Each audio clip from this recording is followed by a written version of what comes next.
Let me repeat that one more time. This is my town hall meeting for you, and you're not going to tell me how to run my congressional office. The federal government, yes, can do most anything in this country. It takes a rocket scientist to understand, what's going on. Rocket science? I don't think so.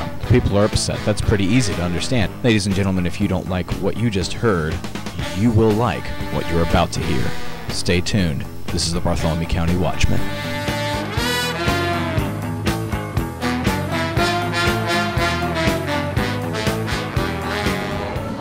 All right, ladies and gentlemen, we're here with the Bartholomew County Watchman, and we're here with Richard Mourdock. He's running for Senate, Senator of Indiana, and he was just endorsed by the Tea Party of Hoosiers for a conservative Senate right here in Greenfield, Indiana.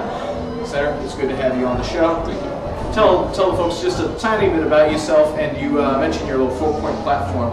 So go ahead and just kind of enumerate those and go in little detail over the little time we have. Sure. First of all, I'd say I always describe myself as somewhat of an unlikely candidate. I spent 31 years in the business world. I'm a geologist by training. Spent most of that time in the energy business, and began in politics back at the local level. Served as county commissioner in Evansville for 2 terms for 8 years. Moved on to the statewide offices, was elected as state treasurer in 2006, re-elected in 2010 with just an enormous response of the voters, got 62.5% of the vote, and was asked by many members of the Indiana Republican State Party to consider running for the U.S. Senate. Began this challenge February 22nd of this year, been getting support from a lot of different groups, including Tea Party groups. And when I'm asked in that little short period of time, why are you doing this? Yeah. What I call my elevator speech, basically 4 points. Number one, the United States must rid itself of this immoral level of debt that we are carrying, number one. Number two, we have to dramatically reduce the regulatory environment that is absolutely crushing American businesses. Number three, we have to change the tax code of the United States. Instead of taxing the creation of wealth, we need to be taxing consumption. So every single American has skin in the game. And last but not least, we want to make sure that the federal government gets out of this recent trend of picking winners and losers. It's not the federal government's job. It's not their role to say how benefits are distributed from one American to another, saying which businesses survive and which ones fail. That is, I think, absolutely un-American, and we need to change that practice. You mentioned in one of those about taxing based on consumption. There's a couple different tax plans out there that are very prominent, the flat tax and the fair tax, and there's a bunch of others. You're looking at a consumption-based tax, basically ridding the IRS, except for just basically collecting the funds that are due from that tax. What is your idea of a fair tax? Not necessarily the fair tax, but a fairer tax. And I have not endorsed any particular tax plan other than to say I think we need to move towards consumption. And by the way, let's understand this, and a lot of people miss this point. I don't think the day will ever come on December 31st of one year when we have the present tax code, and on January 1st of the next day of the next year, it all changes to something else. It's going to be a phased-in process. First step has to be to pass a balanced budget amendment that limits what part of the gross domestic product the U.S. government can collect and spend. One of the plans has been presented recently, and it's part of the capital markets plan. Freshman Senator Mike Lee presented a plan that said the government will spend no more than 18% of the gross domestic product. I like that plan. So what I envision happening is that would be passed, it would be ratified as a constitutional amendment, and then I think over several years we could phase from where we are today to that consumption tax. Might it be a full consumption tax? Perhaps, perhaps not. But as long as we're capped at 18%, I think we get the chance to bring everybody into the game. You're from Indiana currently, and so you're certainly economics based and interest rates. But a little bit of economics 101. What are the positives, negatives, and what are the long-term effects of subsidies? And we subsidize oil companies. We subsidize all sorts of different efforts that are not necessarily scientific, which we have power to do in the Constitution. But we subsidize farmers and other things to not plant their crops. But what are the true effects of subsidies? Subsidy is another way to use that term a moment ago. It's picking winners and losers. We saw this recent story of the subsidy for Solana. That low-cost loan to the solar panel company is now $550 million. It's gone because the government thought it could pick winners and losers. It was a subsidy. I certainly oppose those types of subsidies. I don't think they work well in a free market. You know, even when we see things like ethanol that are out there subsidized at such a high rate, and now we're starting to see that process change from being a subsidy in the case of ethanol. Instead of seeing so much per gallon subsidized, now the federal government's just going to mandate that we have to have so much methanol in our gasoline. I don't think that's right either. You know, just as we shouldn't have the government mandate on us what our health care insurance should be, I don't think the government has the right to mandate what products we buy as part of our gasoline. Now, you've mentioned some different offices you've been in, and I also heard you have some private sector experience as well. What experiences do you have that qualify you to be senator? That's a great question. Yes, I have had 31 years of business sector experience. Started my career as a geologist, and having spent 31 years in the energy business, that's something that's sorely lacking. I was told by one of my staff members recently there's not a single scientist in the United States Senate. And no one would question that we have incredibly bad energy policy in the United States right now, and I think taking that understanding, that expertise would be a very good thing.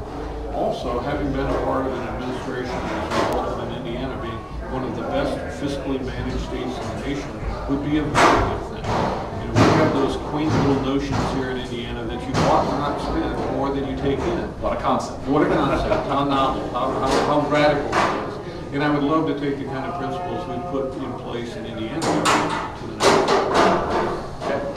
And you mentioned also in your speech you got out there, you want to basically end socialism and stop some of this what's happening. And how will you stop? And how will you roll back socialism in America, or at least try to get the ball rolling? Another great question. And you know, just to go a little broader on that, and then I'll come back to it if I may. As I began to consider, do I really want to take on this challenge? Because it is a huge task. I asked myself the question, does one vote in the United States Senate really matter all that much on issues like this? I came to the conclusion that just a couple more votes in the U.S. Senate will put a much more conservative leadership in place in the U.S. Senate. Can one senator necessarily unroll everything that's happened in the last few years? No. But with a few more conservatives, I think you can see the rollback of Obamacare, of the Dodd-Frank bill. You will see greater restrictions put on groups like the EPA and the Department of Energy by the U.S. Congress, demanding that the investments being made in those agencies are better spent. You know, the idea that socialism is somehow going to fix this country is such a myth. Nowhere in the world has socialism made my life better or raised standards of living for anyone.